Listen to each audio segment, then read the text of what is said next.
see, and just walk it down. Or you have full bass, double bass on the right hand, or left hand rather.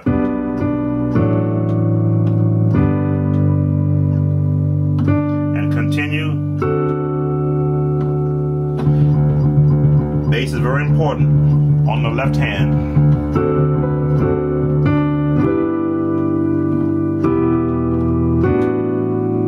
Now that changeover chord, most musicians don't catch. They stay in.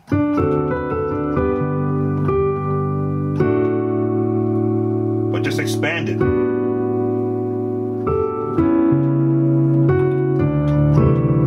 That's why melody is so important, because when you know where the melody is going, now you see those chords that help support where that melody is going. Let me give you that change again. Now I gave the organ, advanced organist, this change. Another walk up.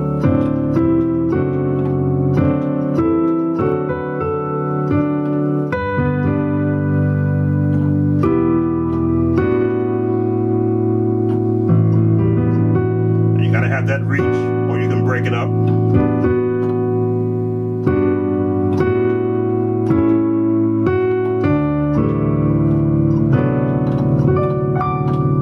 And +5 works, that +5 chord works in any key.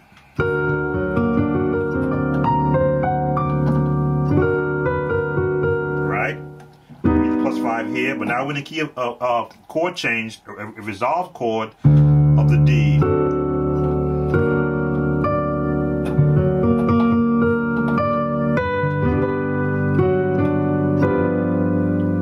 Drop down.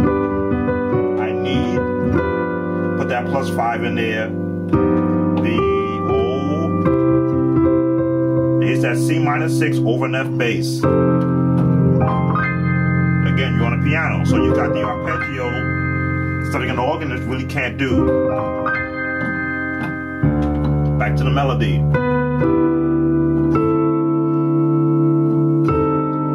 I gave this change to the organist. Watch my fingers, melody on top. Another walk down, which I call that gospel feel. Now I gave the organist major, minor, minor, major, major, G major, right? C minor, 6. Back to a G major. Now you may not have that reach, but that has helped. Again, chords help from a piano standpoint, helps to fill in the gaps. The air of space-time, the space you have in between your notes. Because as you play, you gotta raise your hands up, form your notes to play the next note. Where an organist can just hold a note and be holding the chord along with the bass note and fill in that gap of time. You need something to fill in air time when you're playing. You see him holding this note. Arpeggio.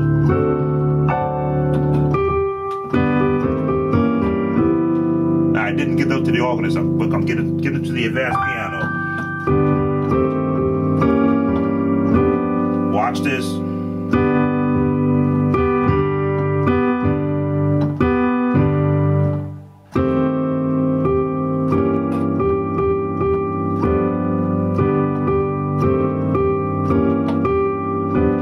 Variations. You got that?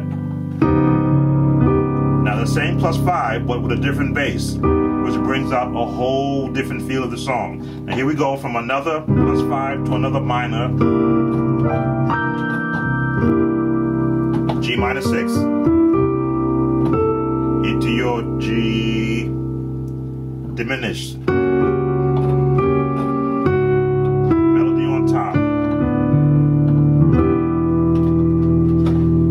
You're saying, wow, why is he giving me all of these chords? Well, that's part of the lesson. Part of the lesson that you downloaded has you to look up these chords in the reference pages and write down their inversions. I did that purposely so that you can search for them, see what they look like, and then as you look at this video, see how I apply basic chords, everyday chords I like to call them, in the traditional gospel sound. Let's continue. I come. Because you're a piano player, you've got to fill out.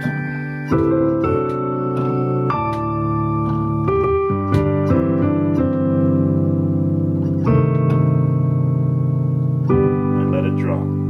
All right, let's review. We got the melody in the gospel style. Now sometimes they start high. Most churches don't sing the verse part. They always do the refrain, the I need thee, oh. But when you know the verse part of the song, it helps you if in the event that you're doing a solo of this song, you can go and do that part.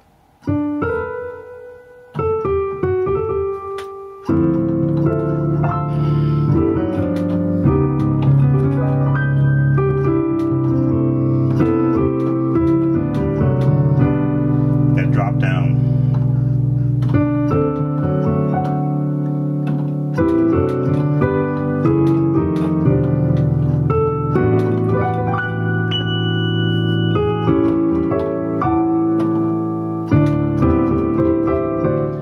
We're going to get to those chords later on in our course, but that's just to let you know it's not a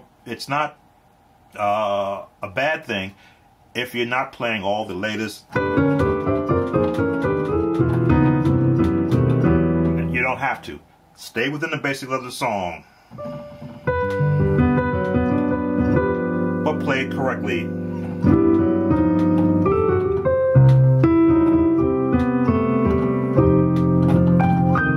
Piano is such a beautiful instrument.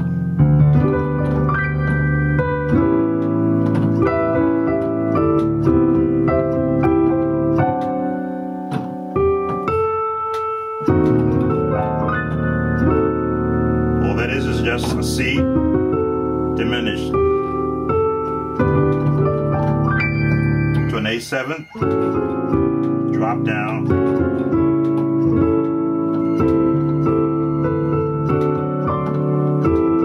another walk,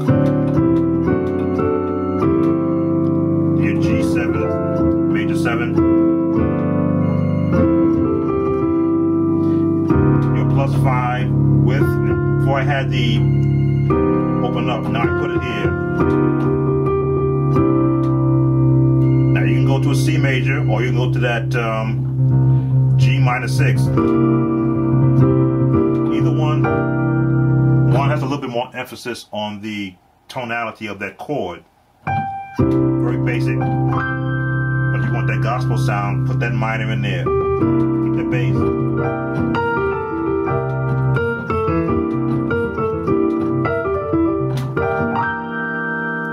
Jazz feel.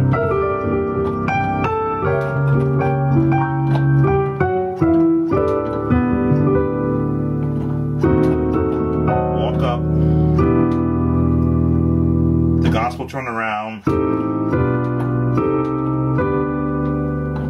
Minor, major 7th, rather than the major 7th. Minor 6, and resolve to the major.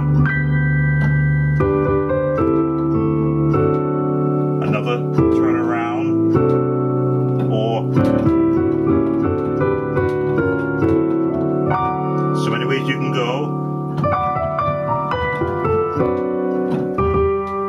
and a cadence at the end.